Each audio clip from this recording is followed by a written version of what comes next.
ये जो है सूत्र यस्य च भावेन भाव लक्षणम, सप्तमी की अनुवृत्ति आ रही है इसमें। यस्य भावेन यस्य च क्रियया, भाव माने क्रिया, क्रियांतरम भाव लक्षण माने क्रियांतर लक्षित होती है।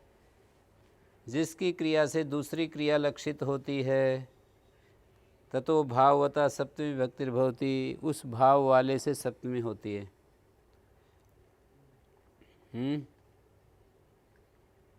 प्रसिद्धा च क्रिया क्रियांतरम लक्षयति, जो प्रसिद्ध क्रिया होती है वो दूसरी क्रिया को लक्षित करती है। जैसे गोसु दुह्यमानासु गता, गायों की दोहन क्रिया ये प्रसिद्ध क्रिया है। एक निश्चित से समय गायों का दोहन होता है। गोदोहन के समय गया या गोदोहन के समय आया, या अग्नि में हवन कर रहे थे उस समय गया, अग्नि में हवन कर रहे थे तब आया। ये कह सकते हो वाक्य में जो मुख्य क्रिया है। जब हम बोलते हैं किसी को कुछ बात, तो उसको समझना चाहिए वो इस क्रिया वो ज्ञात होनी चाहिए। मतलब जिस क्रिया के बताने के लिए वो वाक्य बोला गया है ना, तो एक तो अज्ञात क्रिया बताएंगे और एक जो है प्रसिद्ध क्रिया, ज्ञात क्रिया। रामे गते दशरथो मृता, ये दशरथ कब मरा? राम के गमन करने पर, तो रामे गते ये प्रसिद्ध क्रिया हो गई। अग्निषु हुई मानेषु गता, अग्नि में जब हवन कर रहे थे तब गया। कर्तृवाच्य और कर्मवाच्य दोनों ढंग से ये वाक्य बोले जाएंगे। जैसे ही लिया वैसे ही आनंद जी आ गए। अप्रसिद्ध वाक्य, इसलिए अप्रसिद्ध वाक्य कैसे? एक को तो प्रसिद्ध मानना ही पड़ेगा ना, पहले वाले को जिसमें सप्तमी कर रहे हैं। एक को तो हम जानते ही हैं, प्रसिद्ध माने ज्ञात। जैसे बताने वाला भी और सुनने वाला भी एक को तो जानता ही है, दूसरी को नहीं जानता। पहले वाली क्रिया को जानता है, दूसरी वाली क्रिया को नहीं जानता।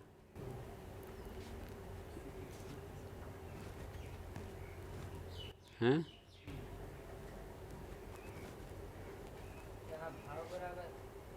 क्रिया, भाव का अर्थ तो क्रिया प्रसिद्ध है व्याकरण में। कई जगह भाव पढ़ रखा है, वहाँ भी आप फिर यही पूछोगे।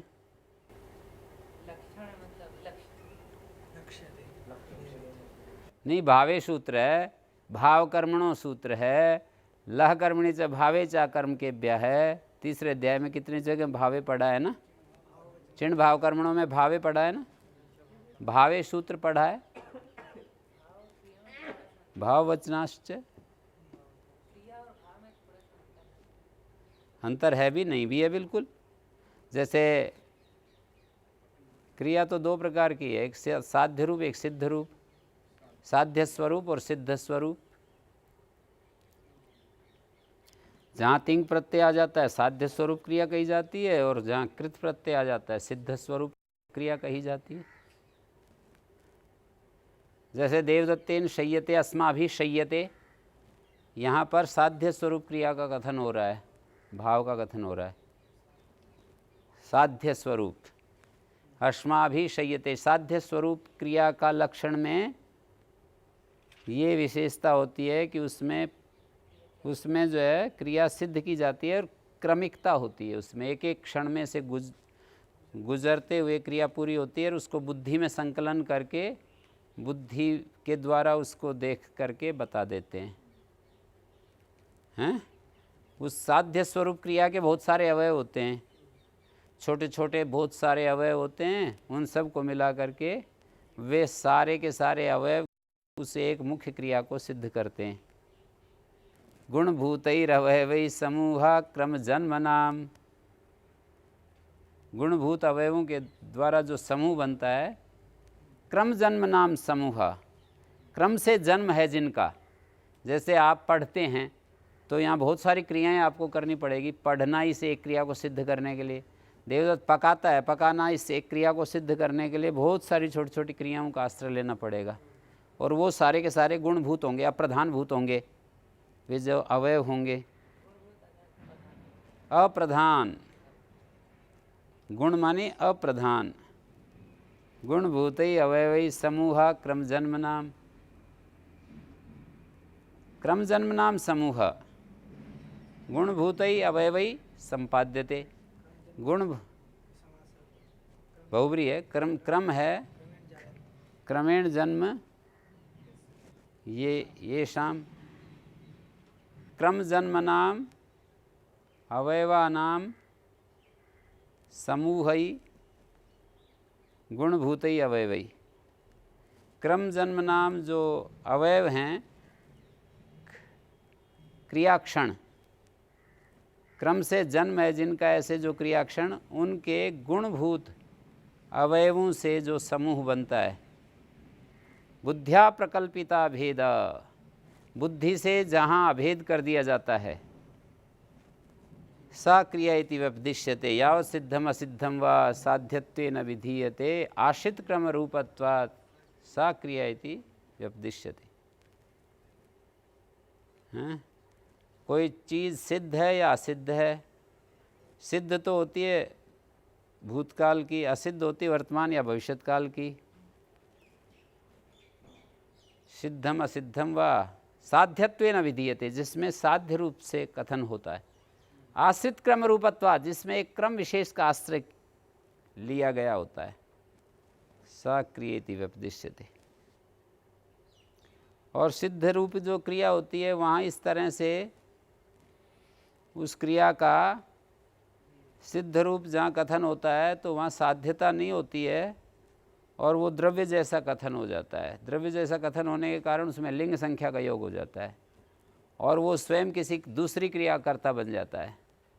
जैसे कोई द्रव्यवाची शब्द किसी क्रिया कर्ता होता है, वृक्षस्तिष्ठति, इसी तरह से पाको भवति, पाक शब्द भी भवती क्रिया कर्ता हो गया।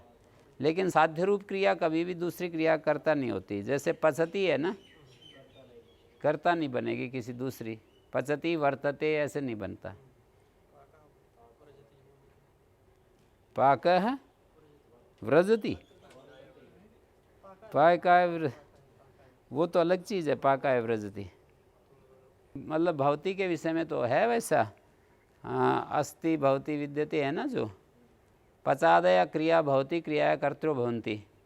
पचादी क्रियाएं भवती क्रिया की कर्ता के रूप में कथित हो जाती हैं। पचती भवती ऐसे बोल देते हैं। भवती क्रिया की कर्ता होगी पचती। पचती भवती, पचती अपाक्षित भवती, पक्षति भवती, पचती भविष्यति।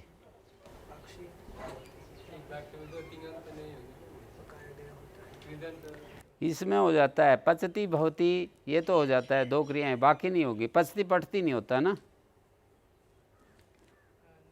पाठ प्रचलति, ये तो हो जाता है पाठ प्रचलति। पचती भवती ये अपवाद स्थल है। पचादया क्रिया भवती क्रियाया कर्त्र्यो भवन्ति एक अपवाद स्थल है कि पचती भवती का तो समानाधिकरण हो जाता है, पर और क्रियाओं का समानाधिकरण नहीं होता है। सारी आदि जो है, सारी पचादी क्रियाएं पठती, पचती, गच्छति, इनको भवती के साथ जोड़ सकते हैं। पचती भवती का ये अर्थ होता है जो पचती है वो हो रही है, ऐसे कह देते हैं। पचनम भवती तो कहते ही हैं, पाको भवती, पचनम भवती, पक्तिर भवती, ये तो कहते ही हैं।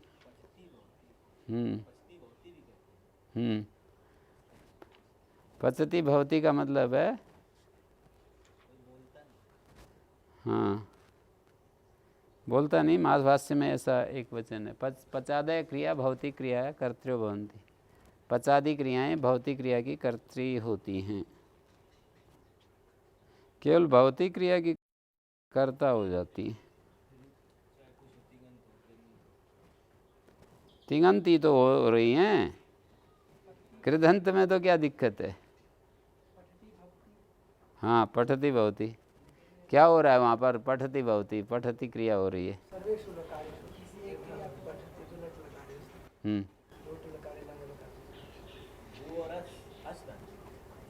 भू धातु ही है वहाँ तो। अब कुछ इसमें कुछ लोग कुछ अर्थ कर लेते हैं, कुछ कर लेते हैं, शब्द तो यही है वहाँ पर। अब इसकी व्याख्या उपलक्षण के रूप में भी कर देते हैं ना, तो फिर दिक्कत हो जाती है, फिर वो जो है निर्णय नहीं हो पाता। पचादय क्रिया,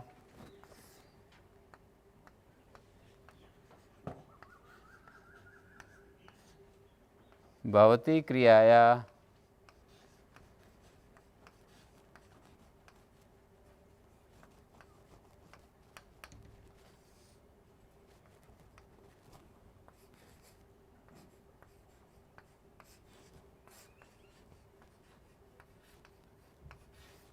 ये वाक्य मिलता है। क्रिया अभित भाव दूसरी क्रिया के समवाय को प्राप्त हो जाता है, तिंग अभित भाव नहीं होता, ये भी एक है। क्रिया क्रिया समवायम गच्छति, क्रिया क्रिया के साथ समवाय को प्राप्त हो जाती है, पर नहीं भी होती।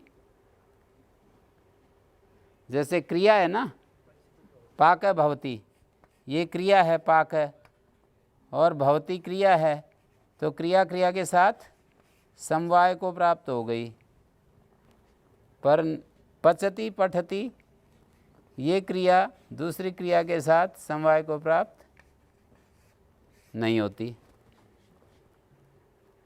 दो, एक सामान्य क्रिया एक विशेष क्रिया तो हो जाती हैं तिङन्त में भी, पर दो विशेष क्रियाएं जो हैं वो नहीं होती। सामान्य क्रियाएं क्या है? भूवस, ये सब सामान्य।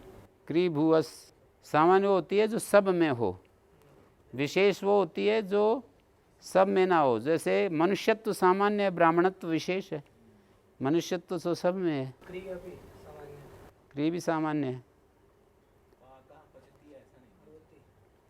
हैं? पाक पचती का तो क्या अर्थ निकले? कुछ भी नहीं।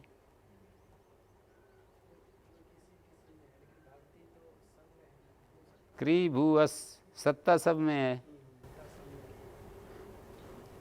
रामदत्ता भोजनम पचति भवति, ऐसा पूरा वाक्य बोल सकते हैं? ऐसा नहीं बोलते, तो सिर्फ पचति भवति, पठति भवति, इस तरह से बोलते।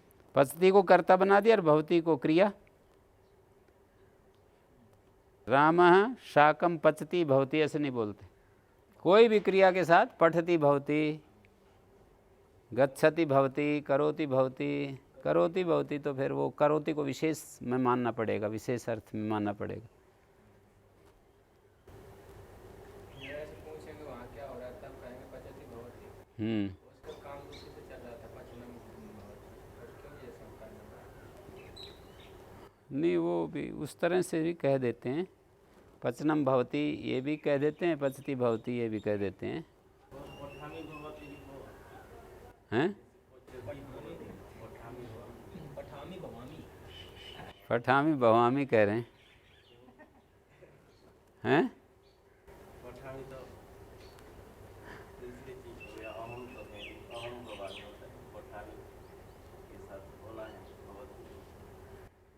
शिवराम सरस्वती का अलग विचार है इसमें, और दूसरे व्याख्याकारों का अलग है। वो तो कहता है सब क्रियाओं के साथ अनुप्रयोग हो जाता है, सब का, सभी क्रियाओं के साथ अनुप्रयोग हो जाता है, पर दूसरे नहीं मानते। वो जिसकी क्रिया से क्रियांतर भाव लक्षित हो ततो भाववतः सप्तमी विभक्तिर्भवति। जैसे रामे गते दशरथो मृता।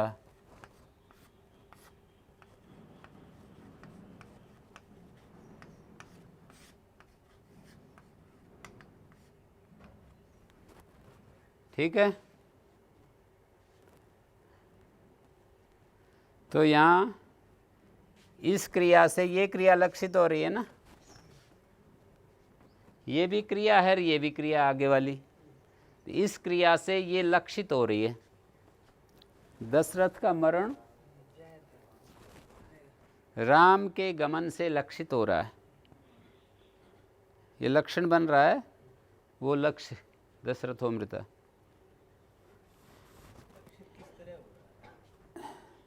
लक्षित माने उसको बताया जा रहा है इसके गमन से।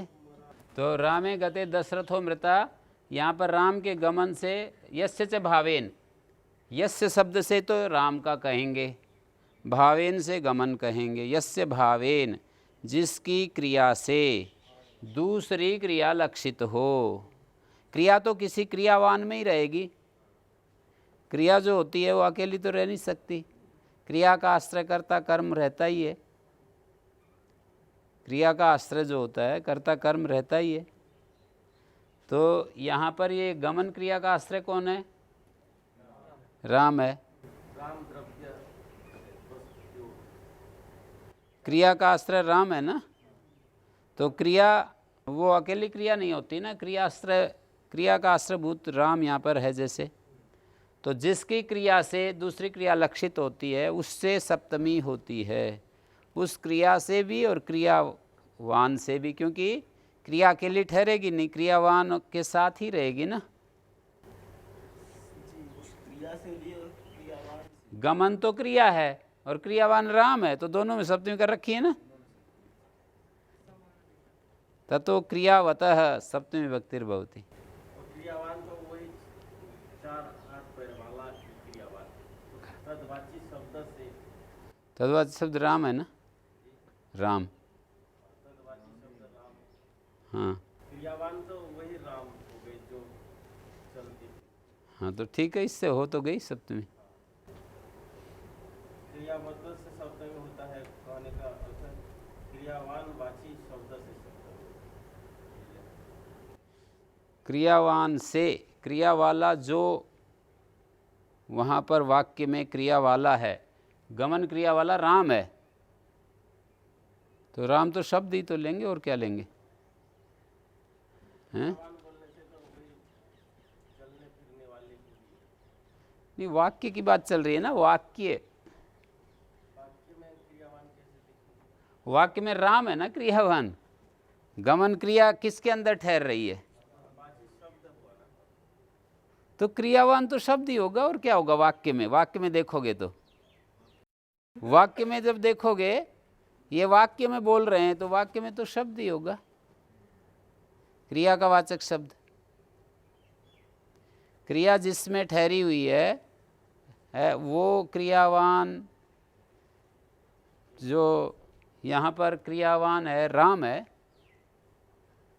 वाक्य में कौन है यहाँ क्रियावान? राम है, तो उससे सप्तमी विभक्ति हो गई। हाँ, गते में भी हो गई, क्रिया और क्रियावान ये तो दोनों समानाधिकरण है ना। आप ऐसा नहीं कह सकते हो कि गते में तो कर दो जी, इसमें मत करो। क्रिया और क्रिया वाला इन दोनों का समानाधिकरण है ना, समवाय संबंध है इन दोनों का। क्रिया क्रिया वाले से अलग कैसे रहेगी? तो इसलिए दोनों से होगी। गोसु दुह्यमानासु गत, दुह्यमानासु एक कर्मवाच्य का प्रयोग है, ये कर्तृवाच्य का था। गोसु दुह्यमानासु, दुह्यमानासु गायें जब दुही जा रही थी, ये यक हो गया है, मुख आगम हो गया अनिमुख, आन प्रत्यय, टाप, सु प्रत्यय, कई सारे प्रत्यय हो गए ना, 1 2 3 4 प्रत्यय हैं। दुह धातु से विकर्ण प्रत्यय यक है, मुक्त आगम है, आन प्रत्यय है, टाप प्रत्यय है, सप्तमी का बहुवचन सु है।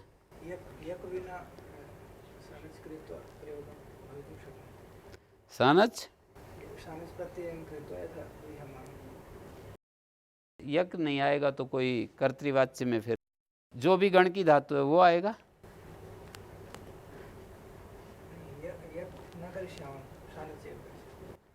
हाँ, यक मत करो, पर कर्तृवाच्य में तो यक नहीं करना पड़ेगा। कर्तृवाच्य में फिर वो उस गण का विकरण होगा। कर्मवाच्य में तो यक ही होगा। आप कर्मवाच्य में भी बोलो और कहो मैं तो यक नहीं करूँगा, ऐसे कैसे होगा? सार्वधातुक तो करना पड़ेगा। आप यूँ चाहो कि हम तो कर्मवाच्य में बोलेंगे पर यक नहीं लाएंगे, तो ऐसे तो होगा नहीं। रामेण गम्यते, रामेण सह्यते, दुह्यमानासु कर्म तो है। गावाः यदा दुह्यमाना भुवन,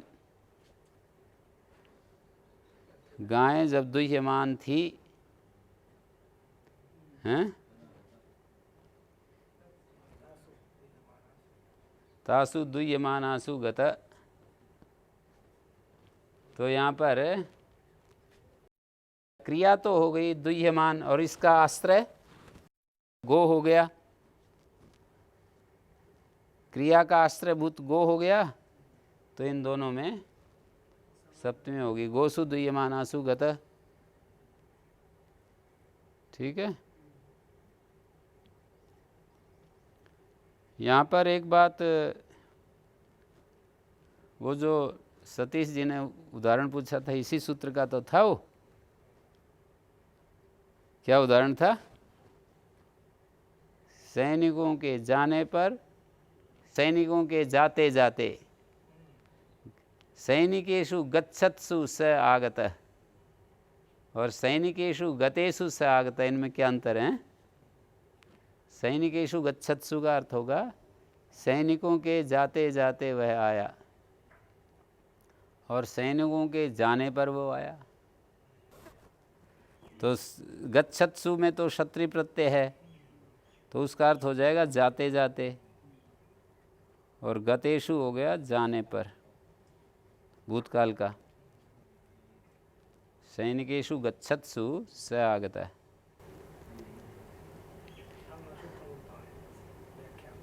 हैं?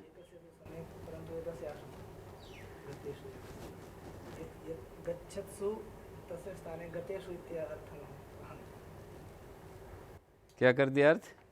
सैनिकों के जाने पर।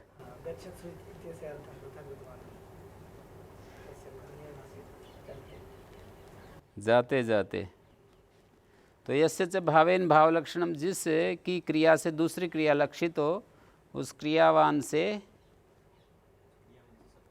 सप्तमी हो जाती है।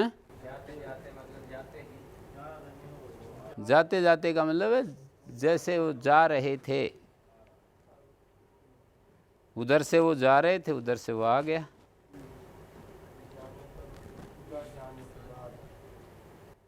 उसके जाने जब निकल गया वो, तब वो आया। मेल मिलाप नहीं हुआ, जाते जाते में तो मेल मिलाप भी हो गया, ऐसा मतलब संभावित है।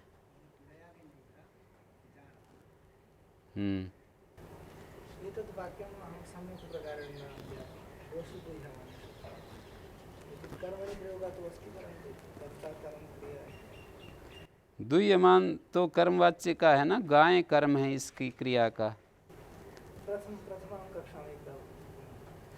यहाँ प्रथमा द्वितीय नहीं है कक्षा, यहाँ तो बस सिद्धि कक्षा है। वो तो प्रथमा कक्षा तो अणिजंत में बनती है, कोई अणिजंत थोड़ी है। गोसु दुग्धासु आगत है, जैसे ये उसका रूप है, ये भी कर्मवाच्य का है पर ये भूतकाल का है। दुह्यमानासु माने दोहन की जाती हुई उस काल में, और दुग्धासु ये दूह धातु से कता प्रत्यय है।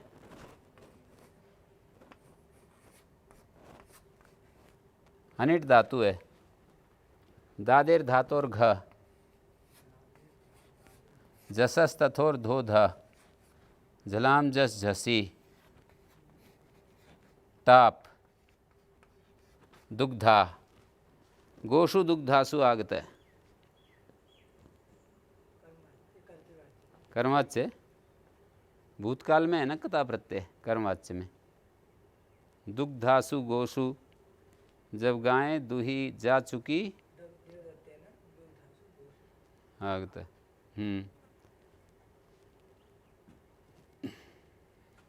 देवदत्तेन दुह्यमानासु गोसु, देवदत्त जब दोहन कर रहा था, यहाँ देवदत्तेन आएगा, देवदत्तेन दुह्यमानासु गोसु आगत है।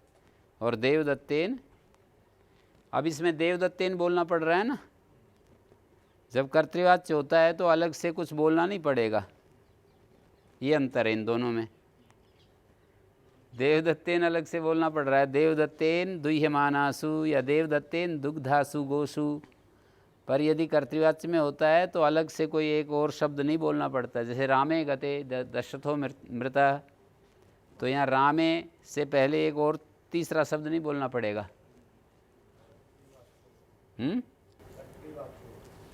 कर्तृवाच्य में तो राम ही करता है ना।